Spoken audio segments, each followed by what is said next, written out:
Je suis Madame El-Kouissi Meriem, j'ai 3 enfants. J'habite à Villeurbanne depuis une vingtaine d'années. Je travaillais autant qu'auxiliaire de vie dans une entreprise pour personnes âgées. Je m'appelle Elisabeth, j'ai 70 ans, je suis infirmière à la retraite depuis plus de 10 ans. Avant, j'ai habité à la campagne et je suis venue ici à Lyon pour suivre une formation et vivre à Lyon parce que c'était la ville où depuis toute petite je souhaitais vivre ici. Enfant, j'ai habité dans le quartier et je suis partie du quartier dans les années 71, j'avais 20 ans, et parce que je ne trouvais pas de logement, parce que j'étais mariée avec un Béninois.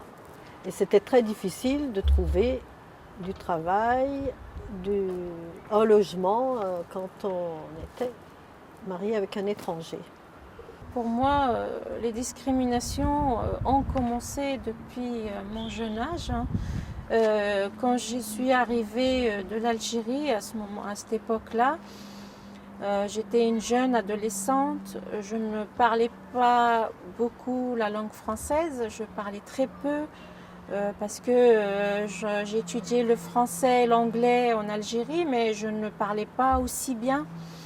Donc au sein du collège, j'ai vraiment été discriminée. Par exemple, quand le prof m'interrogeait et puis quand je parlais un petit peu d'un accent un petit peu pas correct, donc du coup les enfants se moquaient de moi. Ils me disaient que les Arabes ils mangeaient par terre, que les Arabes ils sont sales. Par exemple, quand on allait au gymnase pour faire du sport, donc les gens ils se mettaient pas à côté de moi parce que les Arabes ils sont sales, ils se lavent pas tous les jours. À la cantine, pareil, ils se mettaient pas avec moi parce que les Arabes ils mangent avec les doigts mais pas avec la fourchette. Qu'on pue, que je pue tout le temps. Et du coup, en arrivant à ma troisième,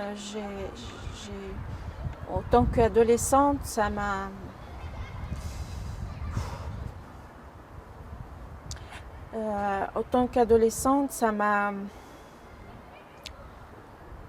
beaucoup touchée et j'étais obligée de quitter le collège à cause de ça. Et pardon. Et du coup, je suis partie sans même finir mon brevet. J'ai pas fait mon brevet parce que j'en pouvais plus. Je suis même arrivée à un certain moment où il y a des jours où je prenais 3 fois, 4 fois par jour ma douche parce que j'entendais à la longueur de la journée que je puais. Des fois, je posais la question à mon papa à ce moment-là, en tant qu'adolescente. Je disais à mon papa, est-ce que nous, on n'est pas des humains? Parce que tellement j'entendais des choses, des atrocités que j'ai commencé à l'âge de 14 ans à me chercher, à dire qu'est-ce que je suis, de quelle planète je descends, est-ce que je suis normale. Et psychologiquement, j'étais très très touchée. Et du coup, je suis partie. Je suis partie à la campagne, de la campagne ici à Lyon. Je suis venue pour chercher une formation. J'ai passé des tests et j'ai intégré une formation.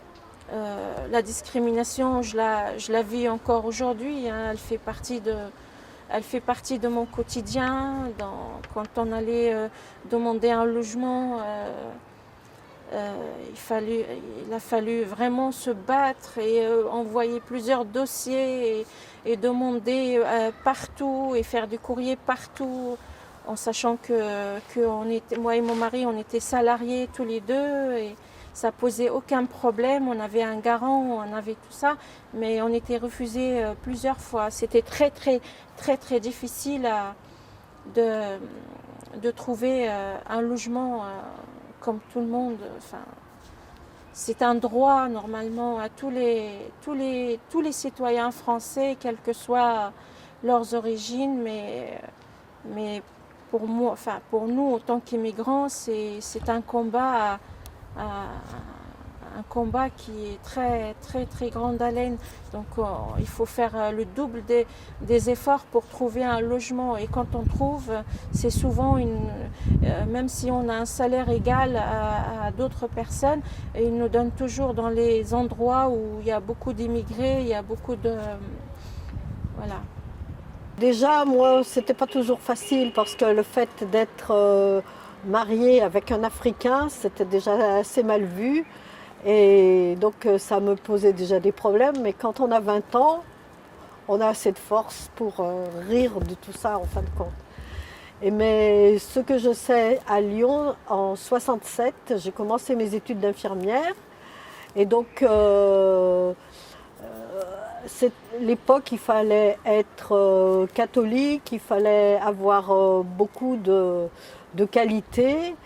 Et je pense que je ne répondais pas à tous les critères demandés pour être une bonne infirmière. Voilà, parce que j'avais travaillé en usine et je fréquentais beaucoup les Noirs. Alors ça déplaisait, voilà. On faisait des enquêtes sur nous à cette époque. Ce qui fait que après les événements de 68, l'hôpital a explosé. Il n'y avait pas suffisamment de personnel parce qu'on ne pouvait pas... vu la manière dont on formait les gens et tout ce qu'on demandait, ça ne correspondait plus aux besoins. Alors, il y avait beaucoup d'Antillaises, réunionnaises aussi, qui souhaitaient faire des études d'infirmière. Et aussi, bon, des filles comme moi, d'ouvriers. Et donc, une fois le bac passé, elles pouvaient passer le concours d'entrée à l'école d'infirmière et après, quand elles arrivaient à la fin de leurs études, il y avait un tri un peu sélectif, c'est-à-dire qu'elles échouaient à leur diplôme pour un quart de point, un demi-point, des choses, voilà. Et à partir de ça, après, on a créé les assistantes hospitalières. Voilà, les assistantes hospitalières, c'était des gens qui avaient donc échoué à leur examen d'infirmière. Et donc on leur proposait à la sortie un travail de nuit. Et c'était surtout des gens qui n'étaient pas très catholiques et des gens venant des venant des départements d'outre-mer. On leur faisait faire un travail de nuit d'infirmière, on les payait comme des aides-soignantes et voilà quoi. J'avais quelques amis comme ça qui ont un peu protesté, manifesté, mais il n'y a pas très longtemps que cette catégorie a été supprimée parce que ça n'existait qu'à Lyon. Par rapport à la mémoire, je trouve qu'elle n'est pas assez enseignée dans les écoles ici en France, parce que c'est quand même, ça fait l'histoire de l'Algérie, l'histoire de la guerre de l'Algérie, elle fait partie quand même de l'histoire de la France. Donc c'est très important que la jeunesse connaisse quand même cette guerre qui a duré quand même 132 ans.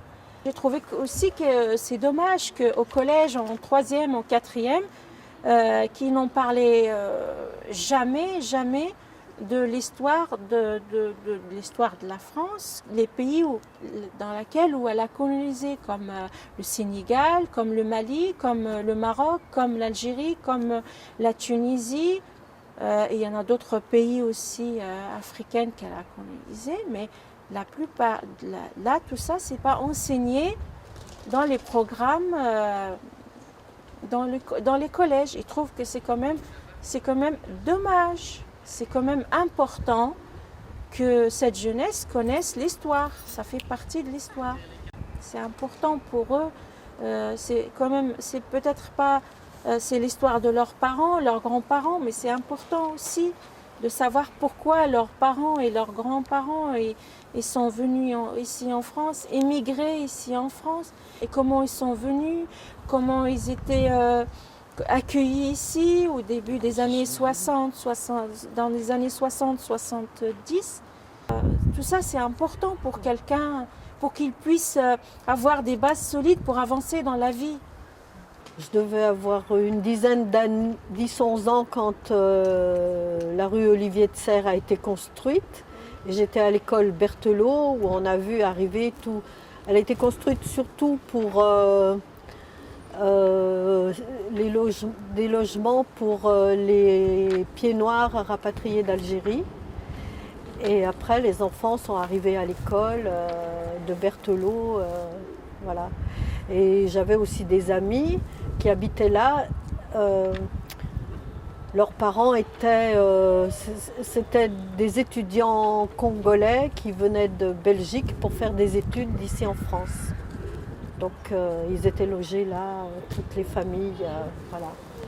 J'ai habité pendant 13 ans pas loin d'ici, à la rue Léon-Blum. Donc mes enfants, ils étaient scolarisés dans ce quartier, dans les écoles ici pas loin. Comment j'étais rattachée à ce quartier suite à des événements au sein du centre social de QC, des événements scolaires, des sorties avec les enfants, rencontrer d'autres mamans, faire des petites activités culturelles, de partage avec d'autres personnes. Alors moi j'ai après habité dans des banlieues à Massy où en fait mon point de chute c'était le centre social et les femmes on avait fait un travail extraordinaire. On échangeait la cuisine, la couture, tout et franchement on a fait des choses vraiment très sympas. Et on a partagé chacune nos savoirs et tout le monde sait beaucoup de choses, même celles des fois qui ne savent pas lire et écrire, tout le monde sait beaucoup de choses. Voilà, donc une fois, je faisais de la relaxation pour les femmes et il y avait une dame portugaise qui était à la retraite, elle était enfermée avec son mari et du coup elle ne parlait plus du tout le français parce que quand elle travaillait, elle parlait un peu le français et là elle ne parlait plus du tout le français et tout. Et à la relaxation, elle est arrivée à se débloquer complètement et après, elle a fait du théâtre. Et ça, elle est repartie et c'était vraiment quelque chose d'extraordinaire. Donc on a tous, de toute façon, on a tous des savoirs. On sait tous faire plein de choses. Le tout, c'est de vouloir échanger.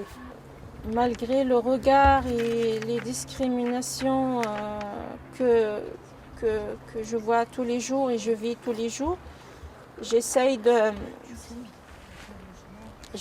vivre autant que femme, de dire que j'existe, que je suis avant tout, je suis un être humain, je suis une femme.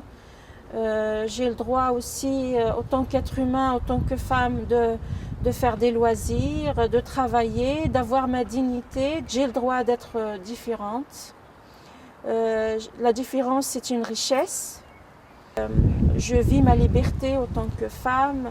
Je m'impose. Et ça, c'est une culture aussi française et arabe en même temps. Et j'essaye de les vivre. Et c'est une richesse parce que quand je me retrouve dans les deux côtés. Moi, je sais depuis longtemps que les gens qui viennent d'ailleurs, et ce ne sont pas forcément des gens méchants, ils partent de chez eux parce qu'ils ont d'énormes difficultés, mais ils ont reçu aussi une éducation, ils ont plein de choses en eux. Donc c'est pour ça que moi je suis allée vers Z et que j'essaye de les aider dans la mesure de mes possibilités parce que de laisser les gens dans le négatif et de leur renvoyer toujours des choses désagréables, eh ben, ça ne les aide pas et c'est bien mieux d'avancer tous ensemble.